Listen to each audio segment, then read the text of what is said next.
I'm here with Cindi Filer. Cindi is with Innovative Outsourcing. Cindi deals with HR for a lot of companies and also does staffing. Cindi and I actually got to speaking because we were trying to figure out what to do with office space, and that is the work from home, work from the office, or the hybrid model. What's best? Because frankly, I know I'm getting a lot of questions, but I think in the space that Cindi's in, she's getting even more questions on it. And so that's why we're here talking today, is just to kind of work through this. What should companies be doing? What should they be thinking about? And so with that, I'm going to kind of open it up to Cindi and just kind of let her talk about what she's hearing, what she's seeing, and thoughts, and we'll go back and forth from there. Awesome. Thanks. Glad to be here with you guys today. And boy, it is confusing out there. We are hearing things from our clients about, we knew how we worked beforehand, and then we knew how we had to work during COVID, or during the first piece of it. We all immediately went to work remotely, even though we didn't really know how to do that. And now we're confused, right? And so that's when the questions start coming, is when do we come back? How do we come back? When is it safe to come back? And then should we do an all-in approach or a hybrid approach? It is a very confusing time right now. And so I guess that's why people are using HR. And so I go back, and Patrick and I got to talking about, so what's the statistics on this? Because I can really talk about, how it feels to work from home, or what I feel like remotely, or do I want to go in and see friends? But if we're really looking, as human resources really should, at where are we most productive? We can go back to some studies that were done actually way before COVID, in the couple of years before COVID, and find out that about 12% more productivity can be gained if you give somebody the opportunity to actually work from home 1 or 2 days a week, which, although the statistics were out there, very few companies were actually using that to gain more productivity. But why do you think that is, Cindi? Sorry, why do you think that is? That's a good question, because obviously we've been thrown into this, and as you said, we just kind of figured it out, and now we're getting to the other side. And at least from my standpoint, everyone seems to be confused. I really don't know what to do. But then when we go back to statistics that were before this, why didn't they pay attention to that? What are your thoughts on that?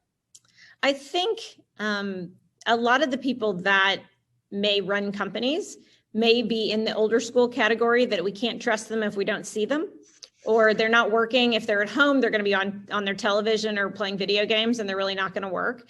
So maybe that distrust before trust. And also, we may not have recognized that we have the tools that we have now to be able to do these kind of meetings, like Zoom meetings and meetings on, Microsoft Teams and those kind of things, that if you get good at them, they become very valuable. But maybe we were not prone to use those before, so people didn't want to use those. For example, we do recruiting for companies. And when we would ask companies, would you like to do some video interviews rather than have people come into your office? 99% of the clients would say no.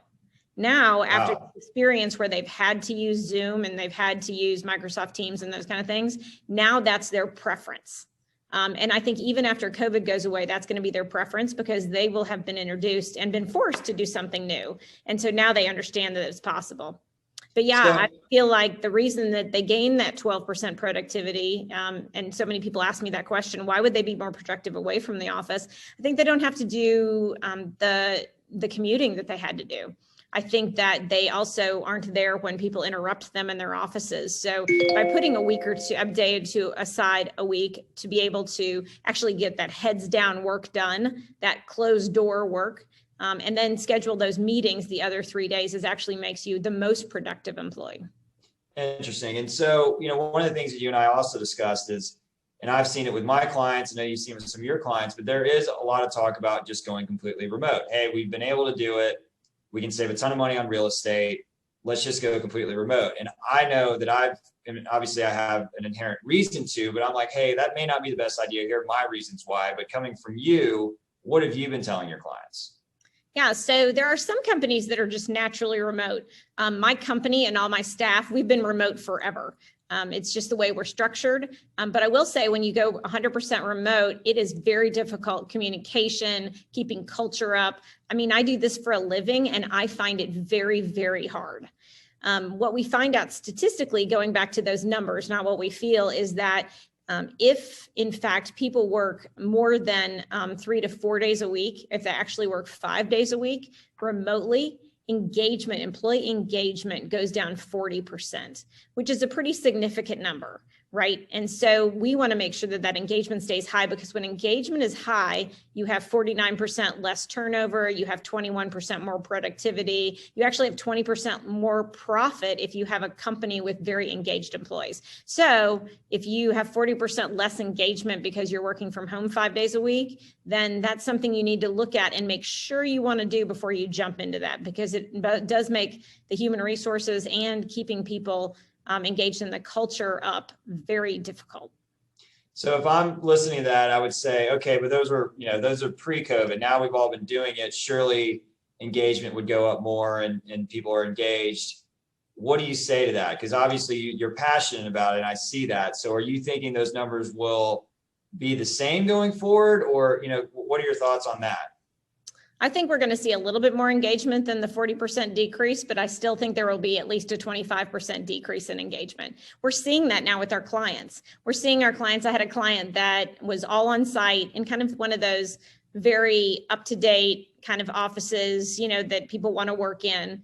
And now they're having trouble because they totally went remote, got rid of their office space. They're having trouble recruiting, because people don't want to work in a remote office in many cases that's 100% remote, because what their selling point was and why we could recruit well for them is they had this really cool office culture, and they all became friends, and they all, it also closed the back door when people wanted to leave. They might not have left for the extra $10,000 a year because they had good friends there and they had a great culture. So we're seeing that, because that same company is now asking me, how do we keep culture up, right? Yeah. It's a consequence that they didn't foresee. And it becomes something, yes, it's cheaper, but is that the best thing? And I'm not saying you can't have culture if you're a fully remote company. I believe you can, but you sure have to work at it a lot harder. Yeah. And, someone said this to me the other day, and I couldn't remember who it was, but they said, ask the question, who's your best friend in the office? And if someone struggles to answer that, they're likely to leave. Or they're at least going to be easy to pick off. Yeah. So, our goal in human resources is, how do we keep our employees engaged and productive? That's our only goal, right? How to stay out of jail with all the compliance stuff we got to do, and how to keep our people engaged. And so what keeps them engaged is those relationships, because, maybe people say, I do my job because of the skill I get to do, or I'm in my sweet spot with what I do every day. And I believe that's true.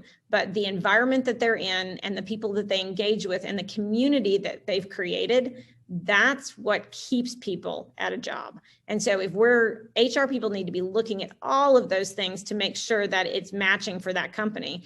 Because I think what's going to happen is, if we go 100% remote in all of these companies, we're going to look back about 5 years from now and wonder why people are staying in jobs 1 year, a year and a half, 2 years. And we're going to have such high turnover rates because they don't have friends, they don't have camaraderie, they don't feel like they're totally involved in the company. And when you don't, it becomes, I'm going to jump for a price point. And so we're going to keep moving companies. And we know that culture is really terrible when we can't keep people, and we see a high attrition rate. Yeah. So let's just, play the what if game. You're running a 500 person organization, and you are faced with what we're faced with, and your lease is up, and you can do whatever you want. How are you going to not only design the number of days in the office, if any, but also what would you think about the office space itself, and what could and should change?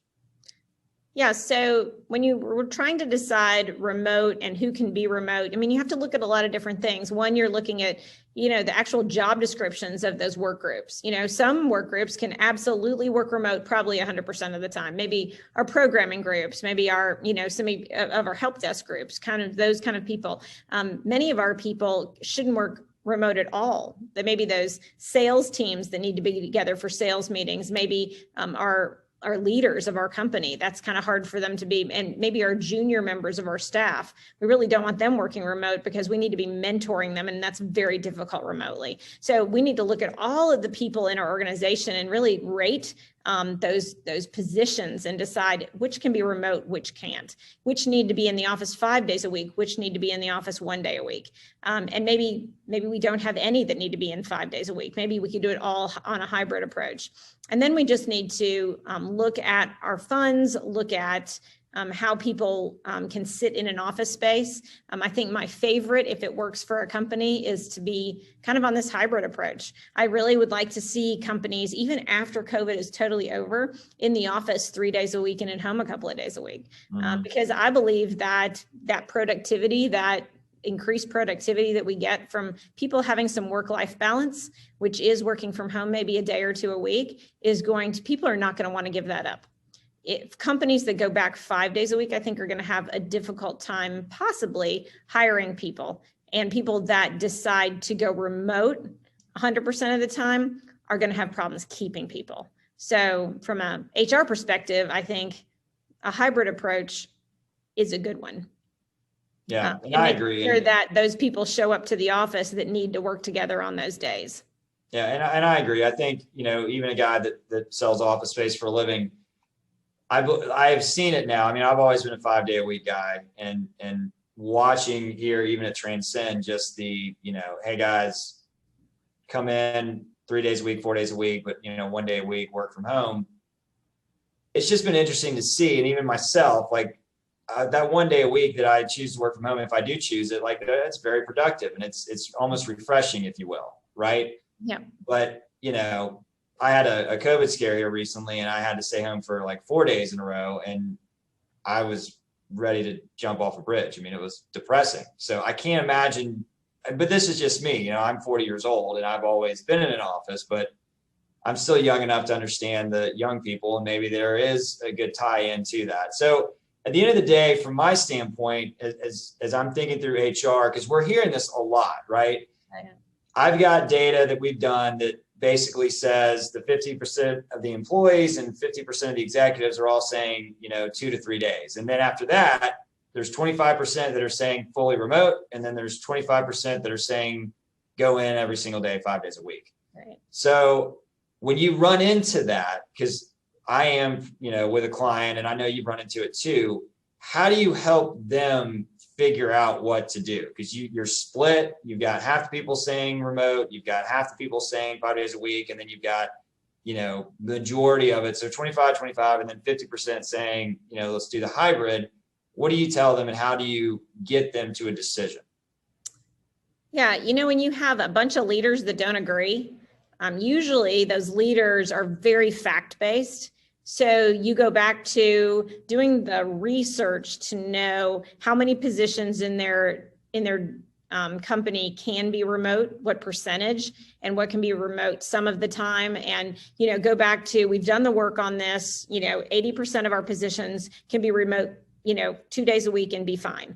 5% of our positions have to be on site 5 days a week, and so we've gone to the leaders, this is not a feeling, it's some science, as well as pairing it with some of these studies that suggest what they suggest about employee engagement and those kind of things. And then you pair that, and then again, it's always kind of a, how do we get 5 leaders in a room to have the same vision? It's honestly a push and pull. And it could be some generational issues in there. It could be that some of the people that are leaders in that area, they may have come from the older than I am management style of, I've got to see them to trust them. Right. Yeah. And then you've got some who are like, we all want to work from home all the time because, I'm 28 years old. So again, it's kind of melding those. And I think the answer's in the middle. So just like always getting a leadership team together, it's important to talk through it. And I always like to come in.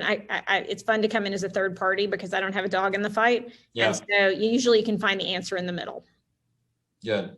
Well, that's great. Well, Cindi, this has been really helpful. Thank you. I can't wait to share this. And I mean, frankly, it's something that we're all dealing with, and every company's talking about it. I know at least the ones that I'm speaking to, there haven't really been decisions made. The one thing I will say is that, in my humble opinion, you have to make a decision and go with it. The, hey, come if you want, come if you don't want, to me does not work. Yeah. But at the end of the day, I really appreciate you. I really appreciate you sharing this knowledge. It's been super, super helpful. Hey, glad to help anytime I can. Yeah, thank you.